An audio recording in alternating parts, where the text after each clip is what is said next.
نحمده ونصلي على رسوله الكريم اما بعد فاعوذ بالله من الشيطان الرجيم بسم الله الرحمن الرحيم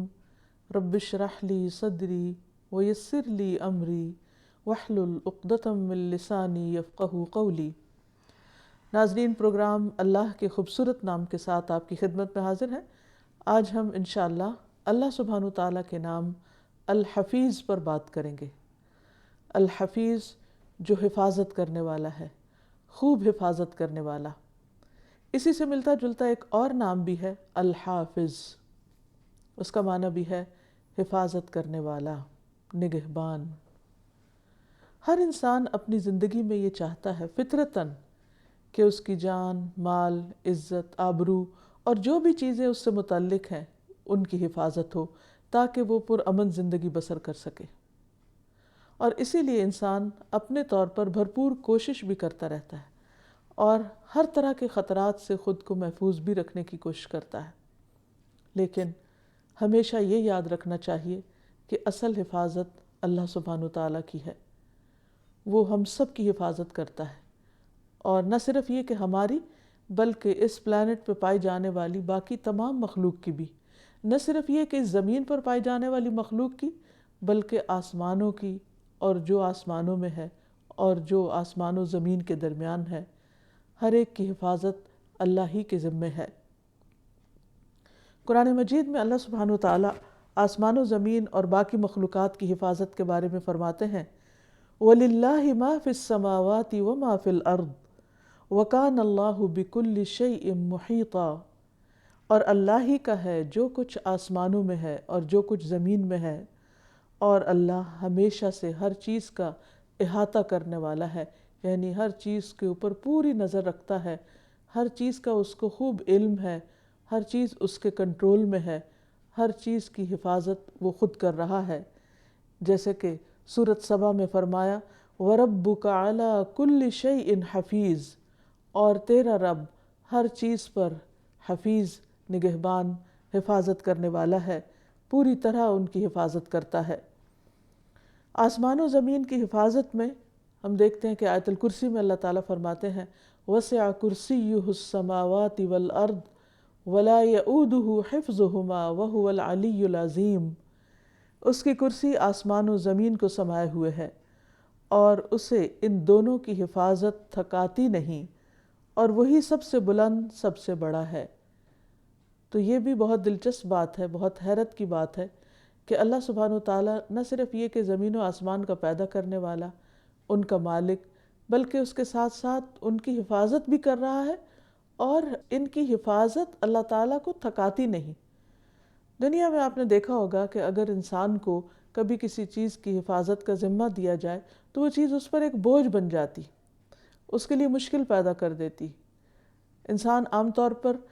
اس ذمہ داری سے گھبراتا ہے، پریشان ہوتا ہے، لیکن اللہ سبحانہ وتعالیٰ اپنی مخلوق کی حفاظت کرتے ہوئے قطعاً تھکتا نہیں ہے۔ اس لیے ہمیں اپنے تمام امور کو اللہ سبحانہ وتعالیٰ ہی کی حفاظت میں دے دینا چاہیے۔ ہر وہ چیز جس سے ہم خوف محسوس کریں، ہر وہ چیز جس سے ہمیں کوئی خطرہ ہو،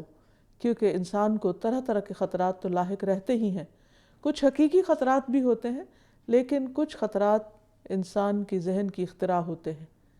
انسان کا دشمن شیطان انسان کو ہر دم خوف میں مبتلا کرتا رہتا ہے، اور بعض لوگوں کے لیے یہ خوف ایک بیماری کی شکل اختیار کر لیتا ہے۔ کچھ لوگوں کو خوف ہوتا ہے کہ کہیں چھت ہم پر نہ گر پڑے، وہ کسی بڑی بلڈنگ میں جاتے ہوئے گھبراتے ہیں، کچھ لوگ بلندی پر جاتے ہوئے گھبراتے ہیں، کچھ لوگ کچھ خاص قسم کا کھانا کھانے سے گھبراتے ہیں، مختلف طرح کے فوبیاز ہوتے ہیں۔ لیکن اگر انسان کا اس بات پر یقین ہو کہ دنیا میں ہزاروں لوگ بڑی بڑی بلڈنگز میں رہ رہے ہیں، بلندیوں پر بھی جاتے ہیں، جہاز میں بھی بیٹھتے ہیں، مختلف طرح کے کھانے کھاتے ہیں، لیکن وہ سب زندہ ہیں، تو مجھے بھی اللہ سبحانہ وتعالیٰ اپنی حفاظت میں رکھے گا۔ اور اس طرح کی مختلف تدابیر سے اور اللہ سبحانہ وتعالیٰ کی اس صفت پر ایمان لانے سے انسان کے اندر کے خوف بھی دور ہوتے ہیں۔ پھر ہم دیکھتے ہیں کہ اللہ سبحانہ وتعالیٰ نے زمین کے اندر جو اور چیزیں رکھی ہیں، جیسے پہاڑ رکھے ہیں، تو ان کا بھی غرض یہ بتائی کہ کہیں زمین تمہیں لے کے ڈھلک نہ جائے، زمین ہل نہ جائے، گویا انسان کے لیے پرسکون طریقے سے زمین پر چلنے پھرنے کا اس نے خود انتظام کر دیا ہے۔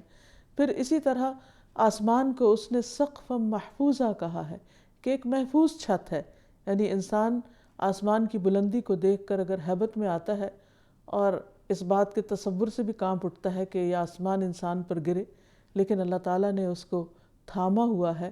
اور اسے گرنے سے بچایا ہوا ہے۔ اور اسی طرح آسمان سے جو جدید تحقیقات کے مطابق مختلف ایسی چیزیں اترتی ہیں کہ جو انسانوں کے لیے ہلاکت کا باعث ہو سکتی ہیں، لیکن اللہ تعالیٰ ان سے بھی انسان کو محفوظ رکھتا ہے۔ کتنے بے شمار ستارے ٹوٹ کر گرتے ہیں، میٹیورائٹس گرتے ہیں، لیکن اللہ تعالیٰ زمین پر زندگی کو قائم رکھے ہوئے ہے۔ تو یہ سب کچھ دراصل کون کر رہا ہے؟ اللہ سبحانہ و تعالیٰ ہی کرنے والا ہے۔ یہ تو عام حفاظت ہے جو سب کی ہو رہی ہے، لیکن ایک خاص حفاظت بھی ہوتی ہے، اور وہ خاص حفاظت اللہ تعالیٰ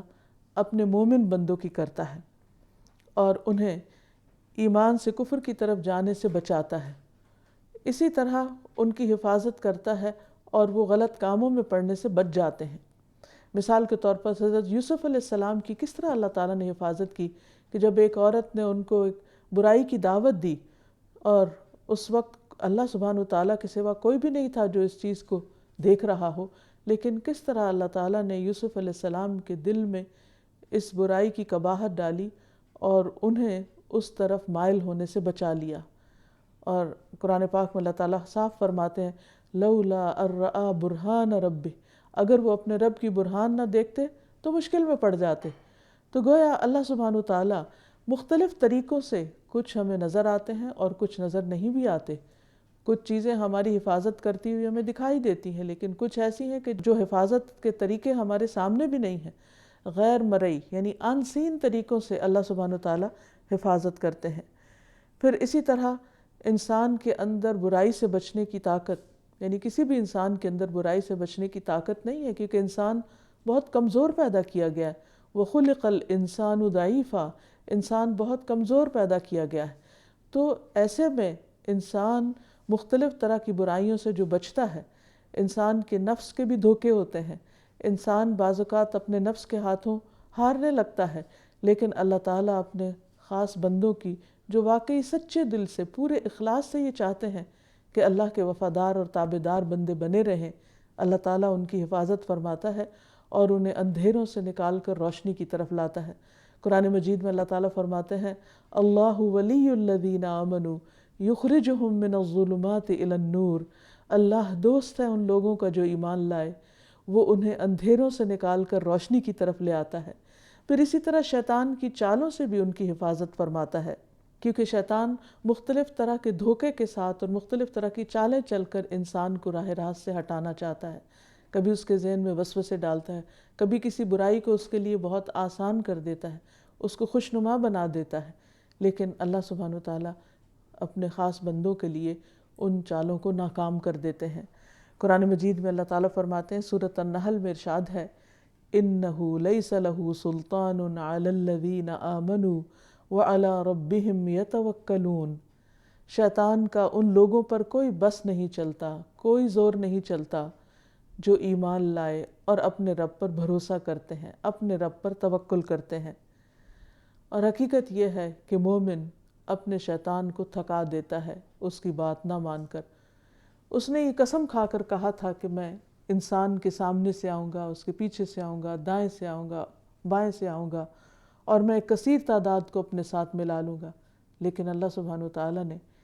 صاف طور پر اسے بتا دیا کہ ان عبادی لیس لک علیہم سلطان، میرے بندوں پر تیرا کوئی زور نہیں چلے گا اور وہ تیرے پھندے میں نہیں آئیں گے۔ اور حدیث میں بھی آتا ہے، رسول اللہ صلی اللہ علیہ وسلم نے فرمایا بے شک مومن اپنے شیطانوں کو اس طرح تھکا دیتا ہے جس طرح تم میں سے ایک آدمی سفر میں اپنے اونٹ کو تھکا دیتا ہے۔ یعنی شیطان جب دائیں طرف سے آتا ہے تو ناکام ہوتا ہے، پھر وہ بائیں طرف سے آتا ہے تو اسے دھتکار دیتا ہے، سامنے سے آتا ہے، پیچھے سے آتا ہے، وہ جس طرف سے بھی آتا ہے، وہ جیسی بھی کوششیں کرتا ہے، لیکن انسان اس کی باتوں میں نہیں آتا اور وہ اس کو ہرا دیتا ہے، اس کو تھکا دیتا ہے۔ پھر اسی طرح اللہ سبحانہ وتعالیٰ کا ذکر انسان کے لیے پروٹیکشن کا باعث ہوتا ہے۔ آیت الکرسی تو ہے ہی حفاظت کے لیے، لیکن اس کے علاوہ بھی کچھ دعائیں ایسی ہیں کہ جن کو پڑھنے سے انسان شیطان کے شر سے خاص طور پر محفوظ رہتا ہے۔ رسول اللہ صلی اللہ علیہ وسلم نے فرمایا، جو شخص دن بھر میں 100 مرتبہ یہ دعا پڑھے گا، لا الہ الا اللہ وحدہ لا شریک لہ، لہ الملک ولہ الحمد وہو علی کل شیء قدیر، تو اسے 10 غلام آزاد کرنے کے برابر ثواب ملے گا، 100 نیکیاں اس کے نامہ اعمال میں لکھی جائیں گی اور 100 برائیاں اس سے مٹا دی جائیں گی۔ اس روز دن بھر یہ دعا شیطان سے اس کی حفاظت کرتی رہے گی یہاں تک کہ شام ہو جائے، اور کوئی شخص اس سے بہتر عمل نہ لے کر آئے گا مگر جو اس سے بھی زیادہ یہ کلمہ پڑھ لے۔ یعنی خاص طور پر یہ کلمہ لا الہ الا اللہ وحدہ لا شریک لہ، لہ الملک ولہ الحمد وہو علی کل شیء قدیر انسان کے لیے حفاظت کا ذریعہ بنتا ہے۔ ویسے بھی اللہ سبحانہ وتعالی ذکر کرنے والوں کی حفاظت فرماتے ہیں۔ رسول اللہ صلی اللہ علیہ وسلم نے فرمایا، جو شخص لا الہ الا اللہ وحدہ لا شریک لہ، لہ الملک ولہ الحمد یحیی و یمیت وہو علی کل شیء قدیر مغرب کے بعد 10 مرتبہ پڑھے گا، اللہ تعالیٰ اس کی حفاظت کے لیے اسلحہ بردار فرشتے مقرر کر دیں گے جو اس کی صبح تک شیطان سے حفاظت کریں گے۔ یعنی خاص طور پر ایسے لوگ کہ جو رات کو برے خواب دیکھتے ہوں یا خواب میں ڈر جاتے ہوں یا کسی بھی قسم کا خوف ان کو لاحق ہوتا ہو، پریشانی ہوتی ہو، تو ان کو بھی اللہ سبحانہ تعالیٰ کے اس کلمے سے، اس ذکر سے اللہ تعالیٰ کی حفاظت میں اپنے آپ کو دینا چاہیے۔ پھر اسی طرح انسان جب صحت مند ہوتا ہے، طاقتور ہوتا ہے، تو انسان یہ سمجھتا ہے کہ میں اپنی حفاظت خود کر سکتا ہوں، میں اپنے دشمن سے لڑ سکتا ہوں، میں ریزسٹ کر سکتا ہوں ہر ایول کے مقابلے میں۔ لیکن خصوصاً جب انسان بیمار ہوتا ہے، کمزور پڑتا ہے یا بڑھاپا آتا ہے تو اس کے خوف اور اندیشے بڑھنے لگتے ہیں کہ اب میری حفاظت کون کرے گا۔ لیکن اللہ سبحانہ تعالیٰ اپنے بیمار بندوں کی بھی حفاظت فرماتا ہے۔ ابن عمر رضی اللہ عنہ سے مروی ہے کہ رسول اللہ صلی اللہ علیہ وسلم نے ارشاد فرمایا، لوگوں میں سے جس آدمی کو بھی جسمانی طور پر کوئی تکلیف پہنچتی ہے تو اللہ تعالیٰ اس کے محافظ فرشتوں کو حکم دیتا ہے کہ میرا بندہ خیر کے جتنے بھی کام کرتا ہے وہ ہر دن رات لکھتے رہو تا وقت کہ وہ میری حفاظت میں رہے۔ یعنی اللہ سبحانہ تعالیٰ اس کو اپنی حفاظت میں رکھتے ہیں اور اسی طرح اس کے اعمال کی بھی حفاظت کرتے ہیں۔ یعنی خصوصاً وہ لوگ جو اللہ سبحانہ تعالیٰ کی عبادت پابندی کے ساتھ کرتے ہیں، جو وظائف، جو اذکار، جو نمازیں، جو چیزیں وہ عام صحت کی حالت میں اپنی ریگولیرٹی کے ساتھ کرتے چلے جاتے ہیں، تو ایسے لوگ اللہ کی خصوصی حفاظت میں ہوتے ہیں اور ان کے بیماری کی وجہ سے اگر اعمال چھٹ بھی جائیں تو بھی ان کا اجر لکھا جاتا رہتا ہے۔ پھر اسی طرح اللہ سبحانہ تعالیٰ اپنے بندوں کی تکلیف اور آزمائش کے وقت بھی حفاظت فرماتا ہے، کیونکہ وہ الحفیظ ہے، سب سے بڑھ کے حفاظت کرنے والا ہے، نگہبانی کرنے والا ہے، اور وہ جس کی چاہتا ہے غیر محسوس طریقوں سے حفاظت کرتا ہے۔ جیسے موسیٰ علیہ السلام کی والدہ نے جب ان کو ایک ٹوکرے میں ڈال کے دریا کی لہروں کے سپرد کر دیا تھا تو اس وقت حفاظت کرنے والا ان کی کون تھا؟ اللہ ہی تھا۔ پھر اسی طرح یہ دعا بھی سکھائی گئی کہ جس سے انسان ہر طرح کے آفات اور فتنوں سے بچ کر اپنے آپ کو اللہ کی پناہ میں دے دے۔ ابن عمر رضی اللہ عنہ کی حدیث میں ہے کہ بے شک رسول اللہ صلی اللہ علیہ وسلم کہا کرتے تھے، اللہم احفظنی من بین یدی ومن خلفی وعن یمینی وعن شمالی ومن فوقی واعوذ بعظمتک ان اغتال من تحتی۔ اے اللہ، آگے اور میرے پیچھے سے اور میرے دائیں اور میرے بائیں سے اور میرے اوپر کی جانب سے میری حفاظت فرما، اور میں آپ کی عظمت سے آپ کی پناہ میں آتا ہوں کہ مجھے نیچے سے اچک لیا جائے، یعنی زمین میں دھنسنے سے میں بچ جاؤں۔ اسی طرح رسول اللہ صلی اللہ علیہ وسلم نے ایک اور دعا سکھائی جس کے بارے میں عثمان بن عفان رضی اللہ عنہ کہتے ہیں کہ میں نے رسول اللہ صلی اللہ علیہ وسلم سے سنا، آپ فرماتے تھے، جس نے شام کو 3 بار یہ دعا پڑھ لی اسے صبح تک اچانک مصیبت نہیں آئے گی، اور وہ دعا ہے، بسم اللہ الذی لا یضر مع اسمہ شیء فی الارض ولا فی السماء وہو السمیع العلیم، اللہ کے نام سے، وہ ذات کہ اس کے نام سے کوئی چیز زمین میں ہو یا آسمان میں نقصان نہیں دے سکتی، اور وہ خوب سنتا ہے اور خوب جانتا ہے۔ اور جس نے صبح کے وقت یہ دعا پڑھ لی، شام تک اسے کوئی اچانک مصیبت پیش نہ آئے گی، اور جو شام کو پڑھے اسے صبح تک کوئی تکلیف نہ آئے گی۔ اب اس سلسلے میں کہا جاتا ہے کہ حدیث کے روایت کرنے والے ابان بن عثمان کو فالج ہو گیا، تو جو ان سے حدیث سن رہے تھے انہوں نے بڑا تعجب ظاہر کیا کہ آپ تو یہ حدیث بتا رہے ہیں لیکن آپ کو خود فالج ہے، تو آپ پر یہ مشکل کہاں سے آئی؟ تو اس پر انہوں نے کہا کیا تم مجھے دیکھتے ہو، یعنی اس سوالیہ انداز میں دیکھ رہے ہو؟ اللہ کی قسم میں نے عثمان رضی اللہ عنہ پر جھوٹ نہیں بولا، یعنی جو بات میں کہہ رہا ہوں بالکل درست کہہ رہا ہوں، اور نہ عثمان رضی اللہ عنہ نے رسول اللہ صلی اللہ علیہ وسلم پر جھوٹ بولا، لیکن جس دن مجھے یہ فالج ہوا تھا اس دن میں غصے میں تھا اور میں یہ کلمات پڑھنا بھول گیا تھا۔ تو اسے بھی پتہ چلتا ہے کہ جب کوئی چیز واقعی تقدیر میں لکھی ہوئی ہو تو انسان کی تقدیر غالب آ جاتی ہے اور وہ پروٹیکشن خود بخود آگے سے ہٹ جاتی ہے، وہ شیلڈ ہٹ جاتی ہے، اور اس میں بھی اللہ سبحانہ و تعالیٰ کی کوئی حکمت اور مصلحت ہوتی ہے، ورنہ انسان کے اطمینان کے لیے یہ بات کافی ہے کہ وہ اللہ کے ذکر کے ساتھ پروٹیکٹڈ ہے اور پوری طرح انشورڈ ہے، کیونکہ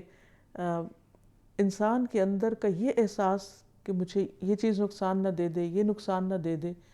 یہ اس کے اندر ایک انگزائٹی پیدا کرتا ہے، ایک بے چینی پیدا کرتا ہے۔ تو ذکر اذکار کی توفیق مل جانا ایسا ہی ہے کہ جیسے انسان کسی قلعے میں آ جائے اور اللہ سبحانہ وتعالیٰ کی حفاظت میں آ جائے، اور پھر اس کو یہ احساس ہو کہ اب مجھے کوئی کچھ نہیں کر سکتا۔ یہ احساس بہت بڑی نعمت ہے اور بہت بڑا اللہ سبحانہ وتعالیٰ کا احسان ہے ہم سب پر کہ اس نے ہمیں اپنی حفاظت کے لیے وہ راہیں دکھا دی، اپنی پہچان دے دی، اپنے اس نام کی پہچان دے دی، وہ اذکار سکھا دیے کہ جن کے ذریعے ہم ان مشکلات سے بچ سکیں۔ پھر اسی طرح آپ دیکھیں کہ اللہ سبحانہ وتعالیٰ ایسا الحفیظ ہے کہ جس نے نہ صرف یہ کہ ہمارے پورے وجود کی بلکہ جسم کے الگ الگ اعضاء اور خاص طور پر وہ اعضاء جو بہت نازک ہیں ان کی حفاظت کے لیے فرشتے مقرر کر رکھے ہیں۔ مثلا وہ فرشتے کانوں، آنکھوں اور جلد کی حفاظت کرتے ہیں، اور پھر یہ بھی ہے کہ انسان اپنی آنکھوں سے، کانوں سے جو کچھ دیکھتا سنتا ہے وہ اس کے حق میں یا خلاف گواہیاں بھی لکھتے چلے جا رہے ہیں۔ اسی طرح اللہ سبحانہ تعالیٰ بندوں کے اعمال کی حفاظت فرماتے ہیں۔ قرآن مجید میں اللہ تعالیٰ فرماتے ہیں وَإِنَّ عَلَيْكُمْ لَحَافِظِينَ كِرَامًا كَاتِبِينَ يَعْلَمُونَ مَا تَفْعَلُونَ، کہ اللہ سبحانہ تعالیٰ نے تم پر فرشتے مقرر کر رکھے ہیں جو حفاظت کرنے والے ہیں۔ اِنَّ عَلَيْكُمْ لَحَافِظِينَ، اور وہ کیا کہلاتے ہیں؟ کرامن کاتبین، معزز کاتب ہیں۔ اللہ سبحانہ تعالیٰ کے ہاں ان کا ایک مقام ہے، اور وہ اپنے علم کی بنا پر انسان کے سارے اعمال کو لکھتے چلے جاتے ہیں۔ یعلمون ما تفعلون، وہ جانتے ہیں جو کچھ تم کرتے ہو، یعنی تمہارے ارادوں اور خیالات، تمہاری گفتگو، تمہاری حرکات و سکنات، ہر چیز کو کمپائل کرتے چلے جا رہے ہیں اور اسی طرح لکھ رہے ہیں جیسے اللہ تعالیٰ نے ان کو حکم دیا ہے۔ حالانکہ اللہ سبحانہ وتعالیٰ خود بھی انسانوں پر حافظ ہے، اور جیسا کہ اللہ تعالیٰ سورۃ الطارق میں فرماتے ہیں وَإِن كُلُّ نَفْسٍ لَمَّا عَلَيْهَا حَافِظ، کوئی نفس ایسا نہیں کہ جس پر نگہبان نہ ہو، یعنی اللہ سبحانہ وتعالیٰ کی حفاظت سب کے لیے ہے۔ انسان کے تمام طرح کے اعمال اچھے ہوں یا برے، برے اعمال تو اللہ سبحانہ وتعالیٰ انسان کے حساب کے لیے لکھوا ہی رہا ہے، لیکن انسان کی نیکیوں کی حفاظت بھی تو اس میں بہت اہم ہے، یعنی یہ پہلو بھی بہت اہم ہے کہ انسان کی نیکیوں کی بھی حفاظت ہو رہی ہے، کہ جو اچھے کام وہ کرتا ہے ان سب کو ریکارڈ کیا جا رہا ہے، محفوظ کیا جا رہا ہے، ورنہ ہم بطور انسان اپنے ہی کیے ہوئے کاموں کو بھلا دیتے ہیں، ہمیں اپنا ماضی یاد نہیں کہ ہم کیا کچھ کر چکے ہیں۔ اگر کسی بھی انسان کے اچھے اعمال زیادہ ہیں اور اگر ان کو کسی نے لکھا ہی نہیں، کہیں محفوظ ہی نہیں، تو اس انسان کے ساتھ تو پھر بہت زیادتی ہو گئی۔ تو یہ اللہ تعالیٰ کا بہت بڑا کرم اور احسان ہے کہ ہمارے کیے ہوئے کاموں کو وہ محفوظ کروا رہا ہے اور پھر وہ ان پر جزا بھی دے گا۔ اسی طرح انسان کے جسم کی اور باقی چیزوں کی حفاظت کے لیے جو فرشتے مقرر ہیں ان کے بارے میں بھی اللہ تعالیٰ فرماتے ہیں لَهُ مُعَقِّبَاتٌ مِّن بَيْنِ يَدَيْهِ وَمِن خَلْفِهِ يَحْفَظُونَهُ مِنْ أَمْرِ اللَّهِ کہ ہر شخص کے آگے اور پیچھے اللہ کے مقرر کردہ نگران ہوتے ہیں، مِن بَيْنِ يَدَيْهِ وَمِن خَلْفِهِ جو اللہ کے حکم سے اس کی حفاظت کرتے ہیں، یعنی مختلف طرح کے شر میں پڑنے سے اور مختلف طرح کی نقصان دہ چیزوں سے بچانے کے لیے اللہ تعالیٰ کے مقرر کردہ فرشتے ہیں جو اس کی حفاظت کرتے رہتے ہیں۔ اور یہ فرشتے بچوں کے ساتھ بھی ہوتے ہیں اور بڑوں کے ساتھ بھی، جوانوں کے ساتھ بھی اور بوڑھوں کے ساتھ بھی۔ تو اس لیے انسان کو اللہ تعالیٰ کی اس صفت پر ایمان لاتے ہوئے اس کا شکر گزار بھی ہونا چاہیے۔ پھر اللہ تعالیٰ فرشتوں کے ذریعے جو اعمال محفوظ کراتے ہیں ان کی کچھ اور مثالیں بھی ہیں۔ مثلاً نمازوں کے اوقات میں فرشتے کھڑے ہو جاتے ہیں مسجدوں کے باہر۔ رسول اللہ صلی اللہ علیہ وسلم نے فرمایا جب جمعہ کا دن آتا ہے تو مسجد کے ہر دروازے پر فرشتے کھڑے ہو جاتے ہیں اور سب سے پہلے آنے والے اور پھر اس کے بعد آنے والوں کو نمبر وار لکھتے چلے جاتے ہیں۔ پھر جب امام خطبے کے لیے ممبر پر بیٹھ جاتا ہے تو یہ فرشتے اپنے رجسٹرز بند کر دیتے ہیں۔ تو گویا وہ انسانوں کو دیکھنے کے لیے آتے ہیں کہ کون سب سے پہلے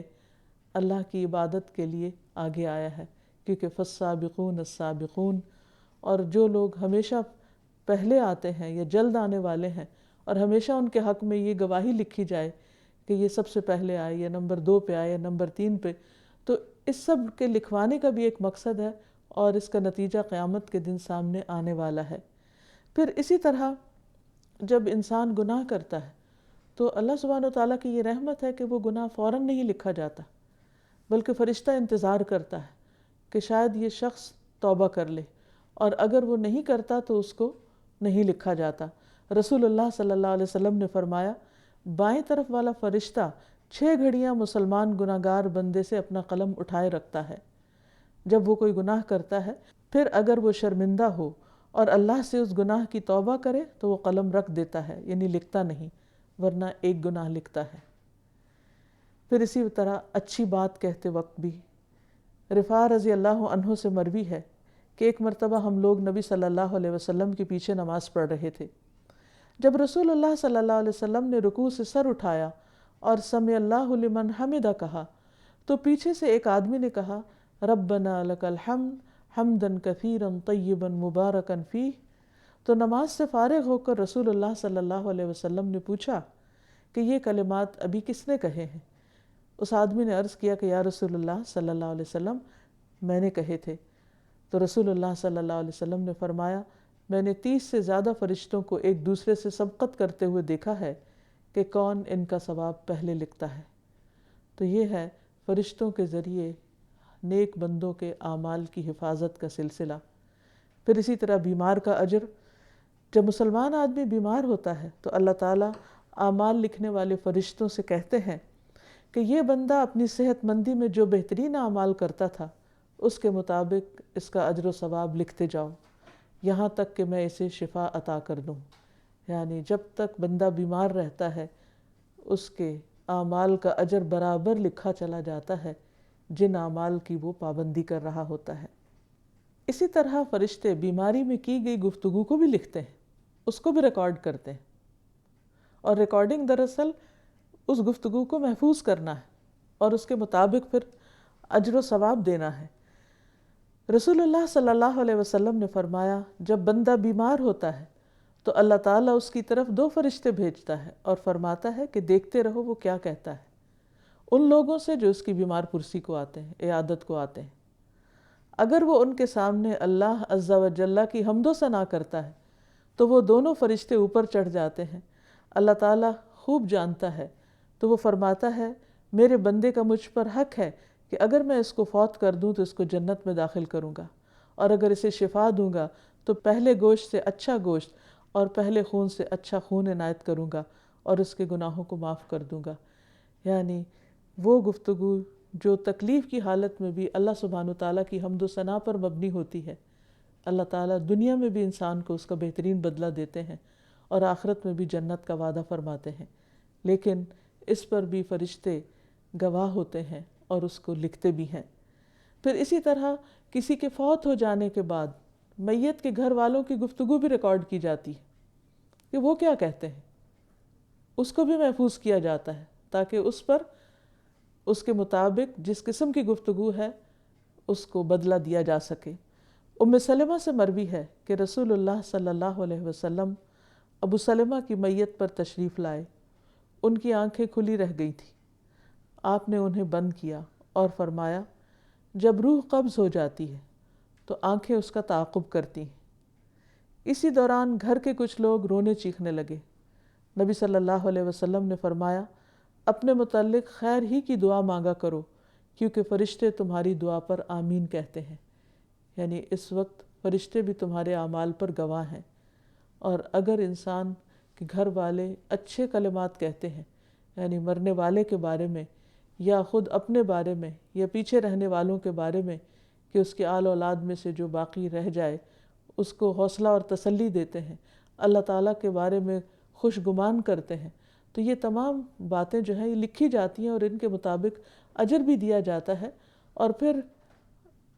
اللہ سبحانہ و تعالیٰ بندے کے گمان کے مطابق اس کے ساتھ معاملہ کرتے ہیں۔ جو اللہ تعالیٰ کا شکر ادا کرتا ہے اور اللہ سے اچھا گمان رکھتا ہے، ناراض نہیں ہوتا، شکوہ نہیں کرتا، اللہ تعالیٰ کو ظالم نہیں بتاتا، تو اللہ سبحانہ و تعالیٰ اس کے لیے آئندہ خیر اور بھلائی کے دروازے کھول دیتے ہیں۔ تو گویا اللہ سبحانہ و تعالیٰ نے ہمیں پیدا کر کے یوں ہی چھوڑ نہیں دیا، بلکہ ہمیں رزق بھی دیا، صرف رزق نہیں ہماری حفاظت بھی کی، کیونکہ حفاظت بھی ہماری ایک ضرورت ہے۔ اگر اللہ تعالیٰ حفاظت نہ کرے تو ہم اس زمین پر ایک دن بھی شاید زندہ نہ رہ سکیں۔ زمین کے اندر بھی بہت ساری ایسی چیزیں ہیں کہ جن سے انسان کو نقصان پہنچ سکتا ہے، طرح طرح کے کیڑے مکوڑے، اسی طرح سانپ بچھو وغیرہ کہ جو کہیں سے بھی انسان پر حملہ آور ہو سکتے ہیں غیر محسوس طریقے سے۔ اسی طرح آسمان سے اترنے والی آفات جن کا انسان اندازہ بھی نہیں کر سکتا، تو کس طرح اللہ سبحانہ و تعالیٰ ہمیں ان چیزوں سے محفوظ رکھتا ہے۔ مختلف طرح کی الٹرا وائلٹ ریز جو ہیں وہ انسان کی صحت کے لیے کس قدر نقصان دہ ہو سکتی، اور اس کو اللہ تعالیٰ نے کس طرح اوزون لیئر سے، یہ تو ہمارے کہنے کی باتیں ہیں، اور معلوم نہیں اس کے علاوہ کیا کچھ انتظامات اس نے کیے ہوئے ہیں کہ ان لیئرز کے ساتھ اللہ تعالیٰ ہمیں محفوظ رکھتا ہے، اور اللہ تعالیٰ تو اسباب کے بغیر بھی حفاظت فرما سکتا ہے۔ تو جب ہمارا اللہ تعالیٰ کی اس صفت پر ایمان ہو جائے تو پھر لازم ہے کہ ہم اللہ سبحانہ و تعالیٰ کی صحیح طور پر اطاعت کرنے والے ہوں، اس کے شکر گزار ہوں، اور اپنے اندر بھی ایسی کوالٹیز پیدا کریں کہ جس سے اللہ تعالیٰ کی اس نعمت کا شکر ادا کر سکیں۔ سب سے پہلی بات تو یہ ہے کہ ہمیں اللہ سبحانہ تعالیٰ کے دین اور شریعت کی حفاظت کرنی چاہیے، اللہ تعالیٰ کے احکامات کی حفاظت کرنی چاہیے۔ اللہ تعالیٰ نے ہمیں جس مقصد کے لیے پیدا کیا ہے اس مقصد کو پورا کرنا چاہیے، یعنی وما خلقت الجن والانس الا لیعبدون، کہ میں نے جن و انس کو اپنی عبادت کے لیے پیدا کیا ہے۔ تو پھر اس عبادت میں جو احکامات ملے ہیں ہم کو، جن چیزوں کی فرما برداری اور پابندی لازم ہے، ان پر ہم عمل کرنے والے ہوں۔ اس سلسلے میں ہم دیکھتے ہیں کہ اللہ تعالیٰ کے جو محبوب بندے ہیں، جن سے اللہ تعالیٰ نے جنت کا وعدہ کر رکھا ہے اور جن کے جان و مال کے بدلے انہیں جنت دے رکھی ہے، یا جو جنت کے خریدار ہیں، ان کی صفات ہیں۔ اللہ تعالیٰ فرما رہے ہیں کہ التائبون العابدون الحامدون السائحون الراکعون الساجدون الآمرون بالمعروف والناہون عن المنکر والحافظون لحدود اللہ وبشر المؤمنین۔ وہ مومن جن سے اللہ نے جنت کا وعدہ کر رکھا ہے، کون ہے وہ؟ توبہ کرنے والے، عبادت کرنے والے، حمد کرنے والے، روزہ رکھنے والے، رکوع کرنے والے، سجدہ کرنے والے، نیکی کا حکم دینے والے، برائی سے منع کرنے والے، اور اللہ کی حدوں کی حفاظت کرنے والے۔ یعنی اللہ تعالیٰ نے ان کے لیے جو باؤنڈریز مقرر کر رکھی ہیں، حلال و حرام کے جو چیزیں ان کو بتا رکھی ہیں کہ کہاں تک تم جا سکتے ہو اور کس سے آگے تم نہیں جا سکتے، ان سب چیزوں کی بھی وہ حفاظت کرتے ہیں۔ تو ان مومنوں کو خوشخبری دے دو، یعنی صرف عبادت کر لینا ہی کافی نہیں، صرف اچھے کام کر لینا ہی کافی نہیں، بلکہ اس کے ساتھ ساتھ توبہ استغفار بھی ضروری ہے، گناہوں سے معافی بھی ضروری ہے، دوسروں کو نیک حکم دینا اور ان کو برائیوں سے بچنے کے لیے کہنا بھی ضروری ہے، اور اس کے ساتھ ساتھ اللہ تعالیٰ کی مقرر کردہ حدود کی حفاظت کرنا بھی ضروری ہے۔ اسی سلسلے میں ہم دیکھتے ہیں کہ حضرت عبداللہ بن عباس ایک دفعہ نبی صلی اللہ علیہ وسلم کے پیچھے سواری پر سوار تھے، تو آپ صلی اللہ علیہ وسلم نے ان سے کہا کہ اے بیٹے، میں تجھے چند کلمات سکھا رہا ہوں، اللہ کے احکام کی حفاظت کرو، اللہ تمہاری حفاظت کرے گا۔ یعنی وہ باتیں کیا تھیں؟ احفظ اللہ یحفظک، تم اللہ کے احکامات، اللہ تعالیٰ نے جو تمہیں جن حدود کے بارے میں بتایا ہے، جو تم سے تقاضا کیا ہے، ان کی پابندی کرو، ان کی حفاظت کرو، تو تم اپنے آپ کو اللہ کی حفاظت میں پاؤ گے۔ اور پھر یہ بھی فرمایا کہ احفظ اللہ تجدہ تجاہک، کہ اللہ کی حدود کی حفاظت کرو، اللہ کے دین کی حفاظت کرو، احکامات کی حفاظت کرو، تو تم اسے اپنے سامنے پاؤ گے۔ یعنی وہ ایسے مواقع پر جب تم سخت ضرورت محسوس کرو گے کہ تمہاری مدد کرنے والا کوئی ہو، تمہیں پناہ دینے والا کوئی ہو، تو تم اسے اپنے قریب پاؤ گے، اپنے سامنے پاؤ گے، اس کی مدد تمہیں حاصل ہوگی۔ اس لیے بہت ضروری ہے کہ اگر ہم چاہتے ہیں کہ ہمیں اللہ سبحانہ وتعالیٰ کی خاص مدد نصیب ہو، الحفیظ ہماری حفاظت فرمائے ہر مشکل وقت میں، تو پھر ہمیں بھی اپنے آپ کو اس قابل بنانا چاہیے کہ ہم اس کی توجہ حاصل کر سکیں، اور اس کے لیے اس کی حدود کی حفاظت ضروری ہے۔ پھر اسی طرح حدود کی حفاظت میں اور اللہ تعالیٰ کے دین کے احکامات کی حفاظت میں سب سے پہلی حفاظت نماز کی حفاظت ہے، کہ انسان ان کو 5 وقت اپنے مقرر وقت کے اندر پڑھے اور پھر ان میں کمی بیشی نہ کرے۔ قرآن مجید میں اللہ تعالیٰ فرماتے ہیں حافظوا علی الصلوات والصلاة الوسطی وقوموا للہ قانتین، سب نمازوں کی حفاظت کرو اور درمیانی نماز کی خاص طور پر، اور اللہ کے لیے فرما بردار بن کر کھڑے رہو۔ یعنی اگر انسان چاہتا ہے کہ اس کی حفاظت ہو تو وہ نماز کی حفاظت کرے، اور نماز کی حفاظت میں سب سے پہلے جو نماز کے آداب اور شرائط ہیں ان کی حفاظت، جیسے طہارت ہے تو طہارت کی حفاظت، کہ انسان اپنے وضو کی حفاظت کرے، وضو کرنے کا وقت ہو تو تمام اعضاء کو صحیح طور پر دھوئے، جس طریقے سے وضو کرنا سکھایا گیا اس طریقے کی پابندی کرے، اپنے من مانے طریقے نہ نکالے۔ پھر اسی طرح نماز کے لیے جو اور شرائط ہیں کہ لباس پاک ہو، جسم پاک ہو، قبلہ کی طرف رخ کیا ہو، اور خشوع و خضوع کے ساتھ نماز ادا کرے۔ تو یہ تمام چیزیں نمازوں کی حفاظت میں آتی ہیں۔ انہی کے بارے میں اللہ تعالیٰ فرماتے ہیں وَهُمْ عَلَىٰ صَلَاتِهِمْ يُحَافِظُونَ۔ اسی طرح ظہر سے پہلے کی سنتوں کی حفاظت، اس پر بھی بہت اجر ہے۔ بعض لوگ فرائض تو پڑھ لیتے ہیں لیکن سنتوں کی پابندی نہیں کرتے۔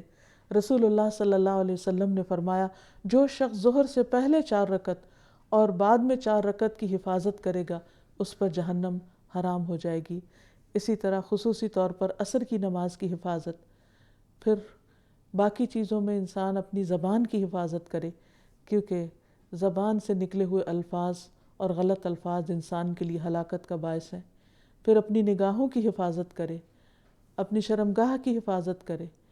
خاص طور پر خواتین کے لیے آتا ہے کہ فالصالحات قانتات حافظات للغیب بما حفظ اللہ، کہ نیک عورتیں شوہروں کی فرما بردار ہوتی ہیں، ان کی غیر موجودگی میں حفاظت کرنے والی ہیں، اس لیے کہ اللہ نے انہیں محفوظ رکھا ہے۔